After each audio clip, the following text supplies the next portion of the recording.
These represent the 4 main levels, at least according to this system.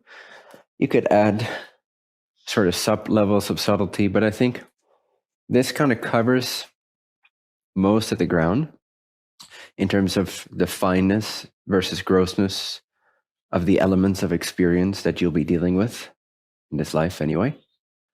So this will do, otherwise it gets too complex as well. But it is up for interpretation. Different traditions will have different views on it and so forth. These will do. They'll cover most of the elements that you'll have to deal with. You're all familiar with the I am, I hope. It's the fact that you exist. It's the I am with no form. It's the I am unconditioned. It's the I am unfiltered. And this is also called the great causal body because it's kind of like the soil for the seeds to then sprout, to then become trees. That makes sense. So it is God, but obviously God is the soil. It's the great cause for everything.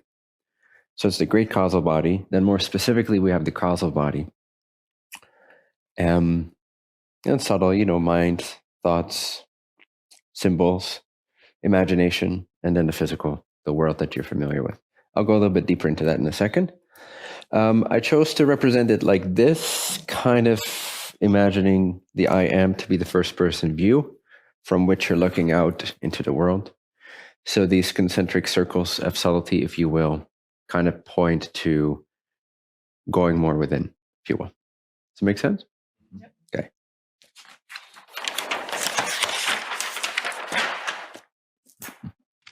All right, so we have the physical. Mainly, again, you could add more things, but this will cover most of it. You'll mainly, when we're talking about the physical, we're talking about the 5 external senses and what they perceive. The people, places, things, events, facts, and so forth. And you could say like the chemical material, like organs, just the chemical, dense, heavy, constructed nature of it. For the most part, just what you're dealing with, how you'll be experiencing it, what's relevant. You'll be dealing with the body, the world, and relationships to things and people. Then the subtle, you could say, instead of the 5 external senses, is the astral senses or the inner senses. It's just like when you're dreaming at night, you can hear things, you can see things. If you're imagining something, or if you're kind of like remote viewing, you can see things, you can hear things, you can feel things, but they're not using the physical senses. So I just kind of summarized that as the astral senses. Again, that word is up for interpretation, but you get what I'm saying. So inner senses, you could say too. Thoughts, language or words, reasoning, symbol interpretation or recognition and projection. And you could say part of this body or this level is also the energy flows, the subtle bodily energy flows. And in India, they call it the pranas, different pranas, the 5 main pranas.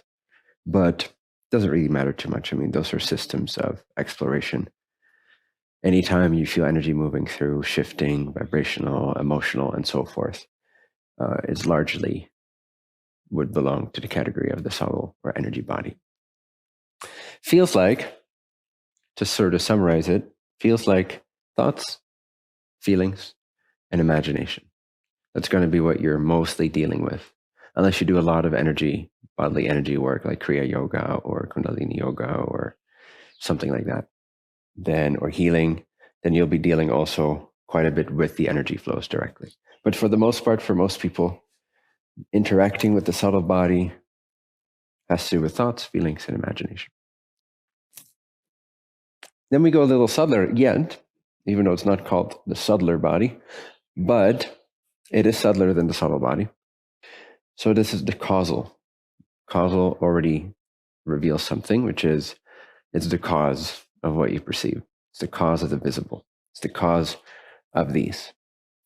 At this level, we're dealing with intentions. And you could also place intentions in the subtle if you're kind of like formulating an intention. But really, this is going to be more powerful than that. So when it comes down to it, as long as everything is kind of like going according to this plan, this will line up with whatever it says and whatever it reasons and so forth. But if there's a sort of a split, this one's going to win because this one feels deeper. This one is like, oh, this is who I am. This is like my heart. and so forth. So you're going to be choosing the causal level. It's the core of the ego. It's the core of defense mechanisms. It's the core of our strategizer.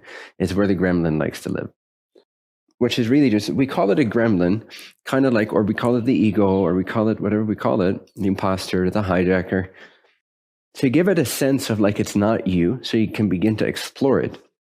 However, it only appears to not be you, and you can watch my video, There's Only One You, The End of the Ego on YouTube.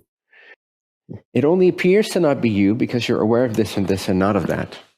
Does that make sense? So a lot of this, you seem to not have a whole lot of control over. Seems like you don't have that much free will at these levels, nor at this level because you're not aware of it. You're not dealing with it subtly yet, directly enough yet.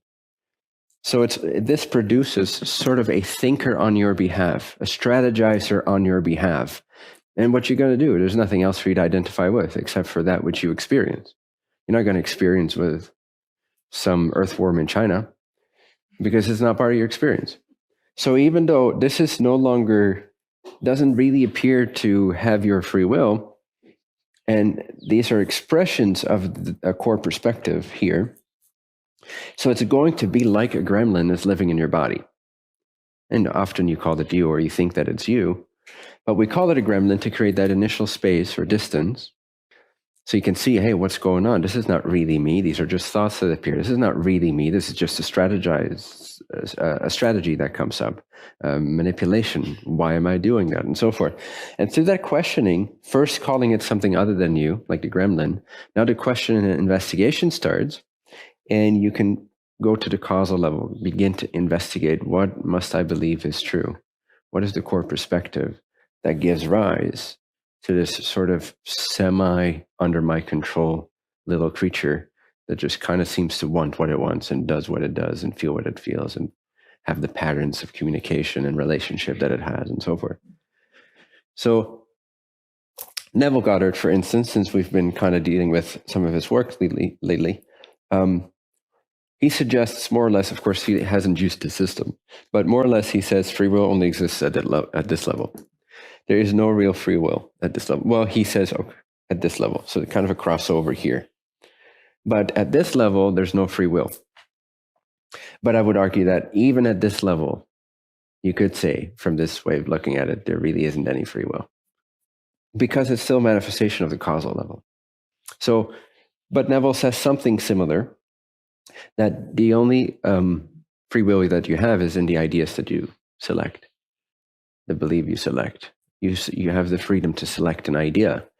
But then once that idea is planted, it will begin to be nurtured by the thoughts and the reasoning and the strategies that belong to that. And the energy flows will start to corroborate. So that's kind of like the sprouting phase.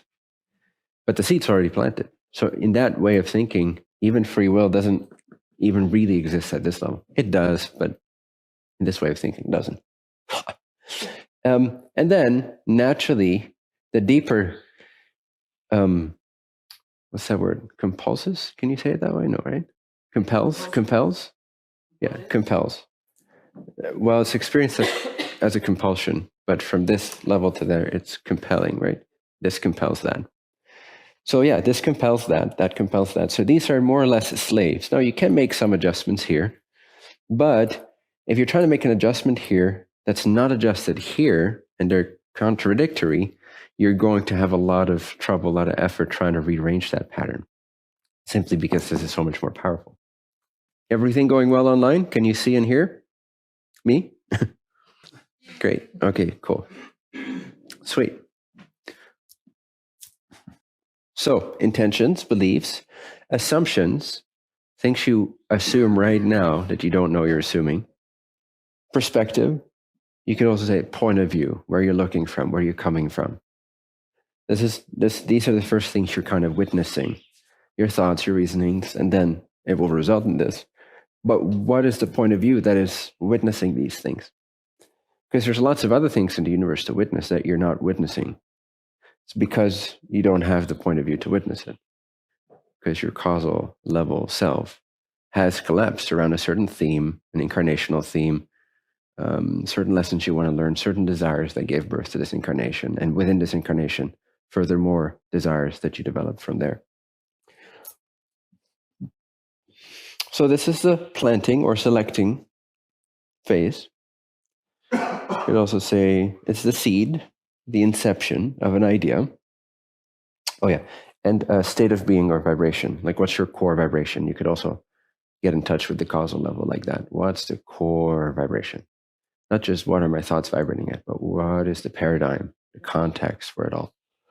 So the seed is planted in the soil of the great causal body, or God, or I am. Unconditioned awareness provides the substance. Now this one feels like, this one is hard to describe. What does it feel like? Like, how do you know you're working with the causal level? And one way I described it was the empty nebula of psychic atomic energy, which sounds a little bit less relatable than thoughts, feelings, imagination. Oh, it's the empty nebula of psychic atomic energy. Yeah.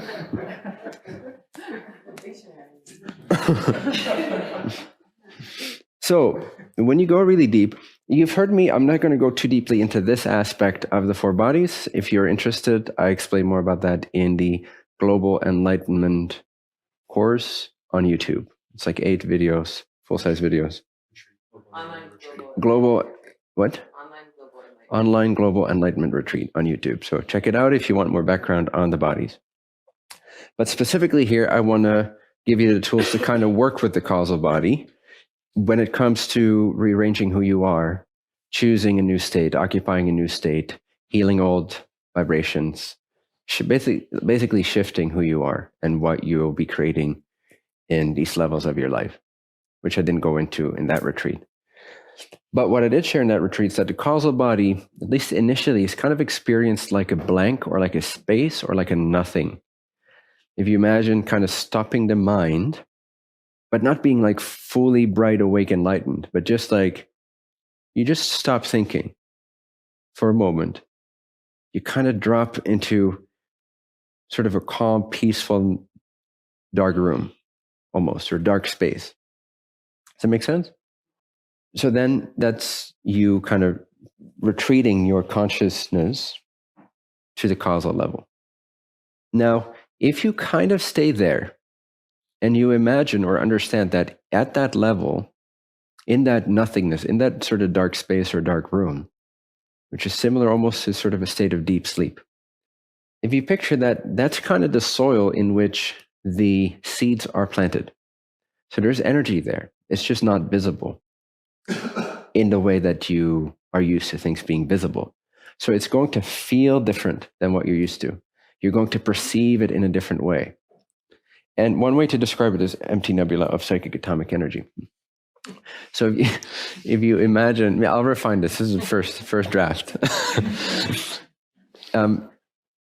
But imagine total blankness, like no activity of active thought. There's no active words. There's no language. There's no symbol interpretation. There's no relationship.